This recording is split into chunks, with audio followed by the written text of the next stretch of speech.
With Halloween quickly approaching, it's important to remember that the creepiest night of the year can be a source of tragedy and danger.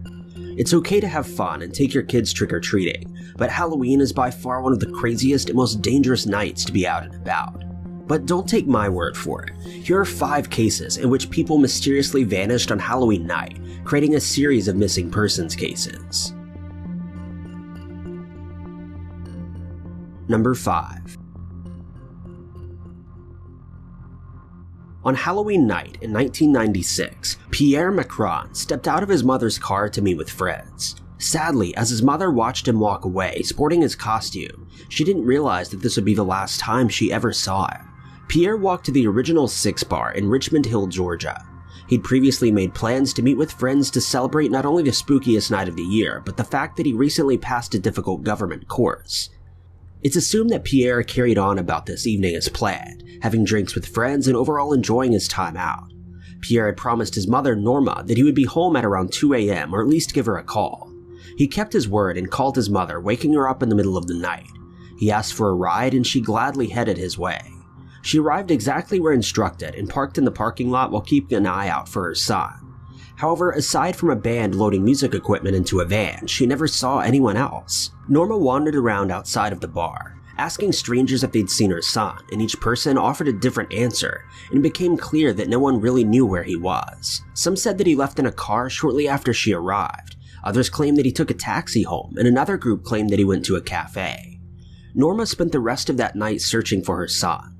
She stopped by many places he frequented, and even some other spots that he may have visited. She tried to contact several of his friends, and as the night turned to morning, Norma was in a state of utter disbelief, confusion, and exhaustion. She went home to get some rest and prayed that her son would turn up by the end of the next day, but when he didn't, she and her husband called local police to file a missing persons report. A search began, which included law enforcement, friends, and relatives of Pierre, and even sympathetic strangers from the community. But somehow, Pierre was never found, and neither was any evidence connected to him. Number 4. Although this case didn't occur on Halloween night, it did spark after a Halloween party. On October 26, 1996, then 40-year-old Veronica Safranski vanished. Veronica was living in Warren, Minnesota when she got dressed up one night in a Pocahontas costume to attend an early Halloween party at a bar and grill establishment. Veronica met with a friend at the bar after she arrived, and the pair went in to have a fun night. It's assumed that the first portion of her evening went well, but at around 12:30 a.m., after several drinks, Veronica's friends were unable to find her inside of the bar. The two somehow got separated in the chaos of the full bar, and her friend immediately grew concerned and went around asking bargoers if they saw her. A few people gave very vague and pointless answers, but finally, a pair of people provided something substantial when they informed her that they allegedly saw Veronica talking to a man, later identified to be a man named Kevin, before they both got into his car and left. This is the last time anyone saw Veronica. She was reported missing the next day by family and friends who knew that something was wrong when Veronica didn't call them or come back home. Investigators knew that Kevin had a history of assault charges and were sure to make him the first person to contact. Kevin admitted to leaving the bar with Veronica, but claimed she left later on that night and he had no idea what happened to her. Of course, investigators were suspicious, but without strong evidence, they were forced to leave Kevin alone. A month or so after her disappearance, a belt of Veronica's Halloween costume was found. It was located in a wooded area near a busy street, and DNA confirmed that the item belonged to her, and investigators assumed that they would either find her remains or at least more evidence in the area. It was searched thoroughly and for several days, but nothing was ever discovered, leading the search team to yet another dead end. However, the belt was located just a few miles from Kevin's home, once again sparking the theory that he could have been responsible. Investigators once again pursued Kevin as a suspect, and they discovered that he was in possession of an illegal firearm, which he was convicted for, but they were still unable to charge him with the disappearance. No further evidence or information was revealed in Veronica's case. Number 3. 17-year-old Jeremy Jourdain went missing on Halloween night in 2016. Jeremy got ready at home in Minnesota where he lived with his grandfather who raised him. He changed into his costume, excited about Halloween fun that he was about to have with friends. A friend picked Jeremy up at around 10 p.m. and they headed to a small town located about 20 minutes from his home. His sister, who lived in that town, met her brother and his friend at a costume party. Jeremy never returned home though. According to his sister Jasmine, he was having a good time at the party and showed no signs of abnormal behavior, until he ran off, that is. Jasmine claimed that Jeremy stepped outside with a few friends to smoke, and while the group stood outside chatting and sharing laughs, Jeremy allegedly just ran off out of nowhere. The friends that witnessed the event said that one minute Jeremy was casually carrying on with everyone and didn't seem withdrawn or uncomfortable, but the next minute, his friends watched as he just sprinted away without saying a word. Although this behavior was peculiar, everyone assumed that Jeremy just wanted to go home. Still, they had to assume that Jeremy wasn't planning on walking all the way home considering the distance. The following morning, Jeremy's aunt, Alexandria, received a call from the boy's grandfather explaining that Jeremy didn't return home the night before and had not been heard from since. His family called around, trying to see if he was with friends, but came up empty-handed. Eventually, his aunt and grandfather agreed that something was wrong and they needed to reach out for help. They called local police, and officers instantly organized a search team to investigate both areas in which Jeremy had been. They searched land, air, and sea, and investigators found nothing, not even a single late-night witness or surveillance footage from the area. Jeremy's social media accounts remained inactive, and his missing cell phone was never found. Number 2. This case is especially strange because it involves the disappearance of not only one young woman, but two. Then 16-year-old Patricia Spencer and her friend 15-year-old Pamela Hobley went missing on Halloween night in 1969. Hobley told her mother earlier that day that she would be home after her school's homecoming football game and a small Halloween party that would follow. That night, Pamela didn't return home as she promised, and thanks to a lack of cell phones at the time, it was hard to get in touch with her.